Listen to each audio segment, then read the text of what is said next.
Hello friends, welcome back again in नाशिकचा भाऊ. So yes, तुमच्या भाऊने खूप दिवसांपूर्वी ऑलमोस्ट 6 महिन्यांपूर्वी स्विफ्ट घेतली होती. आणि या स्विफ्ट घेण्यामागचे भरपूर काही कारण होते, भरपूर काही अभ्यास होता. कारण मार्केटमध्ये सध्या इतक्या कार लॉन्च होता की आपण खूप जास्त कन्फ्यूज असतो की कुठली गाडी घ्यायला पाहिजे. तो सगळ्यात पहिली जी गोष्ट असते ना की आपला यूज पहिले आपल्याला कळला पाहिजे आणि त्यानुसार त्याला मॅच होणारी कार आपण घेतली पाहिजे. सो मी तेच केलं होतं. मी भरपूर अभ्यास करण्यापूर्वी पहिले तर माझा यूज काय आहे, माझी नीड काय आहे ती पहिले फाइंड आउट केली आणि मग ठरवलं की स्विफ्ट घ्यायचं.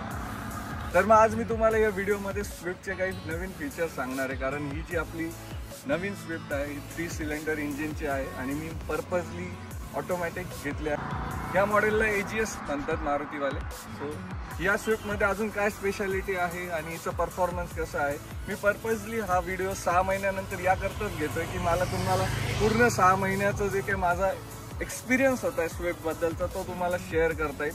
सो चला. स्विफ्टच्या स्टायलिंगबद्दल काय सांगायचं. जी गाडी मार्केटमध्ये मोर दॅन 20 इयर्स अवेलेबल आहे, सो त्या गाडीबद्दल आपण जास्त काय सांगणार आहे. पण नवीन स्विफ्ट म्हणाल तर टायर साईज त्यांनी 14 इंची केलेली आहे. यामध्ये आपल्याला प्रोजेक्टर हेडलॅम्प्स मिळतात हॅलोजनवाले आणि बॉडी कलर बंपर्ससुद्धा मिळतात सेकंड टॉप मॉडेलपासूनच. आणि LED रिअर कॉम्बिनेशन लॅम्प्स आपल्याला मागे मिळतात. सो तो एक आपल्याला एक ॲडव्हान्टेज आहे. आणि स्टायलिंग तर बेस्ट आहे. म्हणजे मी तर हायली रेकमेंड करेल की रेड कलर हा खूप बेस्ट दिसतो स्विफ्टला. कुठलीही स्विफ्ट तुम्ही बघाल रेड कलरमध्ये तर तुम्हाला आवडेलच ती. रोड प्रेझेन्स जो आहे तो सुद्धा खूप भारी आहे स्विफ्टचा. आणि मे बी हेच काही रिझन्स आहे की ती 20 इयर्सपेक्षा जास्त मार्केटमध्ये अजूनही टॉप सेलिंग कारमध्ये तिचं नाव घेतलं जातं. डायमेन्शन्समध्ये खूप जास्त डिफरन्स नाही आहे ओल्ड स्विफ्ट आणि न्यू स्विफ्टमध्ये. आणि बूट स्पेस जर म्हणाल तर 265 लिटर्सचा बूट स्पेस दिलेला आहे, तुम्ही बघतायत व्हिडिओमध्ये. सो बऱ्यापैकी सामान तुमचं इथे मावून जाणार आहे. आणि येस, जर तुम्ही नॉर्मल पेट्रोल कार घेतली तर तुम्हाला स्टेपनी मिळते. CNG कारमध्ये तुम्हाला स्टेपनी मिळत नाही, पंचर काढायचं एक किट मिळतं. सो तो एक चेंज आहे. बाकी तुम्ही म्हणाल इंटेरियरमध्ये पण बऱ्यापैकी चेंजेस आहेत. आपल्याला इन्फोटेनमेंट सिस्टीम पण खूप अपग्रेडेड मिळतो आणि अँड्रॉइड आणि ॲपल कनेक्ट आहे.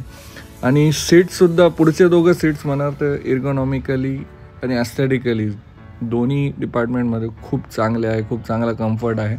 आणि रिअर सीट्स म्हणाल तर 5 सीटची कॅपॅसिटी आहे ह्या स्विफ्टची. आणि तुम्ही बघाल की लेग रूम पण बऱ्यापैकी आहे. आता माझी हाईट 5 फीट 10 इंच आहे. सो माझ्या हाईटच्या पर्सनला तर कम्फर्टेबल आहे रिअर सीट. सेफ्टीवर खूप जास्त यावेळेला फोकस केलेला आहे कंपनीने. कारण 6 एअर बॅग्स आणि ABS आणि ते सगळे फीचर्स तुम्हाला बेस मॉडेलपासूनच सगळे मिळायला सुरू होऊन जातात. आणि न्यू इंजिनबद्दल म्हणाल तर 1.2 लिटरचं Z सिरीज इंजिन आहे. त्यामुळेच त्याची मायलेज जी ती कंपनीने 25.75 क्लेम केलेली आहे. असं म्हणतात की 3 सिलेंडर असल्यामुळे व्हायब्रेशन जाणवतात, पण मला काही ते जाणवले नाही. सो कम्फर्ट जर तुम्ही म्हणाल ना तर मला सिटीसाठी जर कुठली कार बनली असेल ना, सिटीची ट्रॅफिक सध्या तुम्ही बघताय की कुठल्याही सिटीमध्ये जर ट्रॅफिक ही इव्हिनिंग टाईमला, मॉर्निंग टाईमला, ऑफिस टाइम्सला असते. आणि विकेंड्सला तर विचारू नका. सो ट्रॅफिक पॉईंट ऑफ व्ह्यूने, सिटी वाईज पॉईंट ऑफ व्ह्यूने मला असं वाटतं ही सध्याची बेस्ट सिटी कार आहे. आणि त्यातल्या त्यात तुम्ही जेव्हा ऑटोमॅटिक घेऊन घेतात गाडी, ऑटोमॅटिक कार घेतात, तर तुम्हाला गिअर चेंज करायचं काही हे नाही राहत. आणि हिचा एक प्लस पॉईंट होता की कंपनीने क्लेम केला होता की 25.75 समथिंग ॲव्हरेज तिचा त्यांनी क्लेम केलं होतं. पण मी माझा जो एक्सपिरियन्स आहे 6 महिन्याचा, तर मला सिटीमध्ये जवळपास 18च्या आसपास ॲव्हरेज मिळाला आहे. आणि हायवेला म्हणाल तर 22-23 पर्यंतचा ॲव्हरेज निघाला आहे.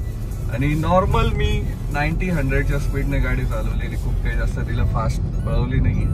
पण ओव्हरऑल कम्फर्ट, मायलेज आणि एक थोडासा काय म्हणता येईल ना, लेस मेंटेनन्सवाला जर एक्सपिरियन्स पाहिजे असेल, कमी मेंटेनन्समध्ये, तो बेस्ट कार आहे ही सध्या. आणि बेस्ट क्लास म्हणजे तुम्हाला सेकंड टॉप मॉडेलपासूनच तुम्हाला स्क्रीन डिस्प्ले आणि अँड्रॉइड आणि ॲपल कनेक्टसुद्धा प्रोव्हाइड केलेलं आहे.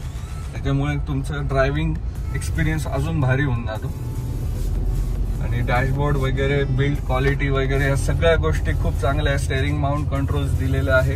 आणि येस, मारुतीने खूप जास्त एका गोष्टीवर फोकस केला आहे, ती म्हणजे सेफ्टी. तो 6 एअरबॅग्स इथे प्रोव्हाइड केलेले आहे सेफ्टी पॉईंट ऑफ व्ह्यूने. आणि बिल्ड क्वालिटी पण इम्प्रूव्ह केलेली आहे. तुम्हाला जसं माहितीच आहे, स्विफ्ट डिझायरला 5 स्टार रेटिंग मिळालेली आहे. याचाच अर्थ आहे की मारुतीने आता सेफ्टीवर पण फोकस केलेला आहे, which is really good thing. आणि मला असं वाटतं इंडियन रोड कंडिशनसाठी ज्या कुठल्या कार्स बनल्या असतील आणि इंडियन माइंडसेटसाठी जर कुठल्या कार्स बनल्या असतील तर त्या मारुतीच्याच आहे. So really good product. So कसा वाटला तुम्हाला हा व्हिडिओ आणि स्विफ्ट, मला कमेंट बॉक्समध्ये नक्की सांगा. Thank you so much.